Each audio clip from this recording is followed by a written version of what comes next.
নদীর মাঝখানে অবস্থিত একটি বিচিত্র গ্রামে আরাভ এবং তার ছোট বোন ওনা নামে একটি ছোট ছেলে বাস করত। ভাইবোনগুলি অবিচ্ছেদ্য ছিল, শুধুমাত্র একই ছোট ছাদের কুঁড়ে ঘরই নয়, একটি বন্ধনও ছিল যা সন্ধ্যার আকাশে নাচতে থাকা অগ্নিকুণ্ডের মতো জ্বলজ্বল করে। আরাভ ৮ বছর বয়সে তার দয়া এবং সহানুভূতির জন্য পরিচিত ছিলেন। তার একটি হৃদয় ছিল যা তার ছোট বোন আনায়ার প্রতি ভালোবাসায় উপচে পড়ে, যার বয়স ছিল মাত্র ৪ বছর। তাদের বাবা-মা, পরিশ্রমী কৃষক, শেষ মেটাতে লড়াই করেছিলেন, কিন্তু একে অপরের প্রতি পরিবারের ভালোবাসা ছিল তাদের সবচেয়ে বড় সম্পদ।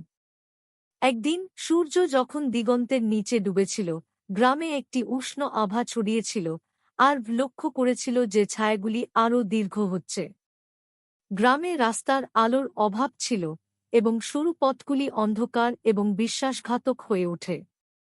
আর্ভ দায়িত্বশীল বড় ভাই হওয়ার কারণে এটি সম্পর্কে কিছু করার সিদ্ধান্ত নিয়েছে। তিনি একটি অস্থায়ী লণ্ঠন তৈরি করে ডালপালা এবং পাতা সংগ্রহ করেছিলেন।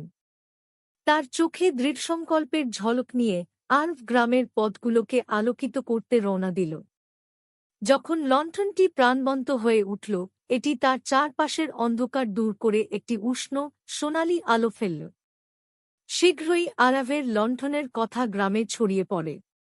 গ্রামবাসীরা সেই আলোর প্রশংসা করতে শুরু করে যা তাদের রাতের পথ দেখিয়েছিল, তাদের যাত্রা নিরাপদ এবং আরও আনন্দদায়ক করে তোলে। আরাভের সরল সদয় আচরণ সবার জন্য আনন্দ এনেছিল।